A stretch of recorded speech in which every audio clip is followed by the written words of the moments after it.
السلام علیکم عزیز طلبہ و طالبات، آج کی اس ویڈیو میں ہم بات کریں گے O level first language Urdu 3247 کے پیپر 1 کے حوالے سے۔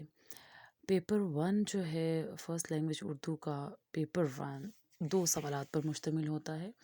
پہلا سوال آپ کا ریڈنگ اینڈ رائٹنگ سے ہے۔ یہاں پر پیپر 1 کا پہلا سوال ہے تفہیم یعنی ان سین کمپریہنشن، اندیکھا اقتباس آپ کو دیا جاتا ہے اور آپ اس اقتباس کو بغور پڑھنے کے بعد جو ہے اس کے دیے گئے سوالات کو حل کرتے ہیں۔ ابھی ہم دیکھنے لگے ہیں مئی جون کا پیپر ہے، 2016 کا ایک پیپر ہے، پاس پیپر۔ اس پر ہم نظر ڈالیں گے۔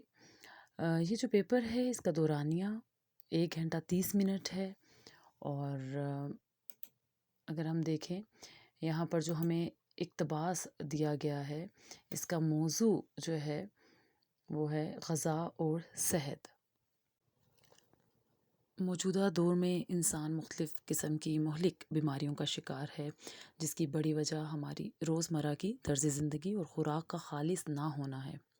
ایک صحت مند زندگی کے لیے متوازن غذا کا استعمال بہت ضروری ہے۔ متوازن غذا ایسی خوراک ہے جس میں وہ تمام غذائی اجزاء پائے جاتے ہیں جو انسانی جسم کی نشو و نما میں اہم کردار ادا کرتے ہیں۔ اس کی وجہ سے انسان ایک اچھی صحت کے ساتھ اپنے روزمرہ کے کام بھی آسانی سے سر انجام دے سکتا ہے۔ اب اس کے تحت جو سوال دیا گیا ہے وہ ہے کہ آج کل کا انسان بیماریوں میں کیوں مبتلا ہے؟ 2 وجوہات لکھیے۔ اب جب ہم اس کے حوالے سے 2 وجوہات ڈھونڈیں گے تو ہمیں کیا بتایا گیا ہے، آپ دیکھیے کہ انسان جو ہے آج کل مختلف بیماریوں کا شکار ہے، جس کی بڑی وجہ کیا بتائی جا رہی ہے کہ ہماری روزمرہ کی طرز زندگی اور خوراک کا خالص نہ ہونا۔ یہ 2 وجوہات ہیں جو ہمیں یہاں پر دی گئی ہیں۔ ایک سروے کے مطابق فاسٹ فوڈ موجودہ دور میں انسانی صحت کے لیے سب سے زیادہ مضر ہے۔ اس کی مقبولیت کی بڑی وجہ ہماری روزمرہ کی مصروف ترین زندگی کے علاوہ سہل پسندی، کھانے کا جلد تیار ہو جانا، عورتوں کا گھر سے باہر کام کرنا اور زبان کی حد تک اس کا عمدہ اور چٹپٹا ذائقہ شامل ہے۔ ایک صحت مند زندگی گزارنے کے لیے ہمیں متوازن غذا کے بنیادی اصولوں کو مد نظر رکھنا چاہیے۔ صحت بخش کھانا کھائیں، اپنے جسم کو اس قسم کے کھانوں کا عادی بنائیں، ہر چیز کے استعمال میں اعتدال رکھیں اور کھانا مناسب وقت پر کھائیں۔ اب ہم دیکھتے ہیں کہ جو دوسرا سوال ہے وہ ہمیں کیا دیا گیا ہے کہ مصنف کے مطابق فاسٹ فوڈ کے عام ہونے کی کیا وجوہات ہیں؟ 4 باتیں لکھیے۔ اس کا مطلب آپ کو کوئی سی 4 باتیں جو ہیں وہ بتانی ہیں یہاں پہ۔ فاسٹ فوڈ کے عام ہونے کی انہوں نے جو وجوہات بتائی ہیں وہ ہے ہماری روزمرہ کی مصروف ترین زندگی، پھر سہل پسندی، کھانے کا جلد تیار ہونا، عورتوں کا گھر سے باہر جانا، باہر کام کرنا اور زبان کی حد تک اس کا عمدہ اور چٹپٹا ذائقہ۔ تو ان میں سے آپ کو 4 باتیں جو ہیں وہ درج کرنی ہیں، تو آپ کا جو ہے سوال وہ مکمل ہو جائے گا۔ اچھا، اس کے بعد اگر ہم دیکھیں جو ہمیں سوال دیا گیا ہے، یہاں پر تیسرا جو سوال ہے ہمارا وہ ہم دیکھتے ہیں، وہ کون سی باتیں ہیں جو صحت مند زندگی گزارنے میں رکاوٹ پیدا کر سکتی ہیں؟ 3 باتیں بتائیے۔ اب 3 باتیں جو ہمیں صحت مند زندگی گزارنے میں ہماری رکاوٹ پیدا کر سکتی ہیں وہ ہیں کہ ہم اگر صحت بخش کھانا نہ کھائیں، ہم ہر چیز کے استعمال میں اعتدال یا میانہ روی اختیار نہ کریں، اور کھانا جو ہے وہ مناسب وقت پر نہ کھایا جائے۔ اگر ہم یہ 3 چیزیں کر رہے ہیں اپنی روزمرہ زندگی میں تو یہ ہماری صحت مند زندگی گزارنے میں رکاوٹ پیدا کر سکتی ہیں۔ اس کے بعد مزید عبارت میں درج ہے کہ انسانی زندگی کو رواں دواں رکھنے کے لیے متوازن خوراک کے علاوہ صفائی، تازہ ہوا اور ورزش کی اہمیت کو نظر انداز نہیں کیا جا سکتا۔ غذا اور ورزش آپس میں لازم و ملزوم ہیں۔ موجودہ دور میں انسان اپنی غذائی توانائی کا صرف 1/4 حصہ استعمال کر پاتا ہے۔ اس کی وجوہات میں کم پیدل چلنا، ٹرانسپورٹ اور کام کاج میں مشینوں کا زیادہ استعمال سر فہرست ہیں۔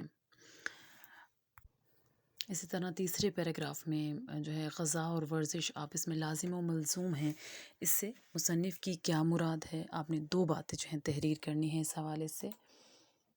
اس کے بعد اگلا سوال ہے کہ انسان اپنی غذائی توانائی کا بھرپور استعمال کیوں نہیں کر پا رہا؟ 3 باتیں آپ کو بتانی ہیں۔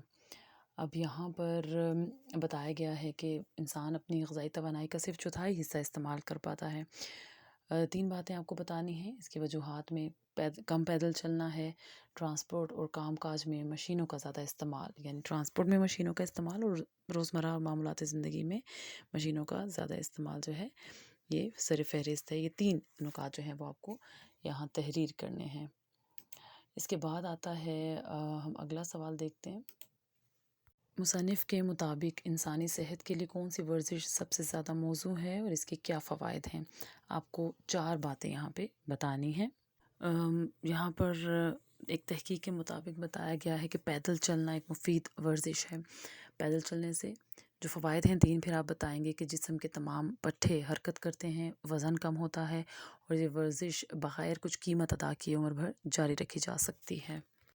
اگلا سوال، پانی کے بغیر انسانی جسم پر کیا اثرات مرتب ہوتے ہیں؟ 4 باتیں آپ کو یہاں بیان کرنی ہیں۔ پانی ہماری غذا کو ہضم کرتا ہے اور جسم سے فاسد مادے جو ہے وہ خارج کرتا ہے، ہمارے جسم کے درجہ حرارت کو متوازن رکھتا ہے۔ تو آپ کو یہ باتیں یہاں بیان کرنی ہیں۔ اسی طرح یہاں پہ آخری سوال جو درج ہے کہ مصنف نے آخری پیراگراف میں وقت کی اہمیت کے متعلق کیا کہا ہے؟ وقت کی اہمیت کے بارے میں آپ اپنی رائے تفصیل سے لکھیں۔ اب یہاں پر جو ہے یہ آخری آپ کا سوال ہے اور اس سوال کو اگر ہم دیکھیں تو آپ کو یہاں پہ اپنی رائے جو ہے وہ پیش کرنی ہے اور یہ 3 نمبر کا سوال ہے۔ وقت کی اہمیت کے حوالے سے مصنف نے کیا بیان کیا ہے؟ مصنف کے بقول جو ہے وقت پر کھانا پینا، سونا جاگنا اور ورزش کرنا انتہائی مشکل ہے۔ تو اس حوالے سے آپ جو ہے بیان کریں گے۔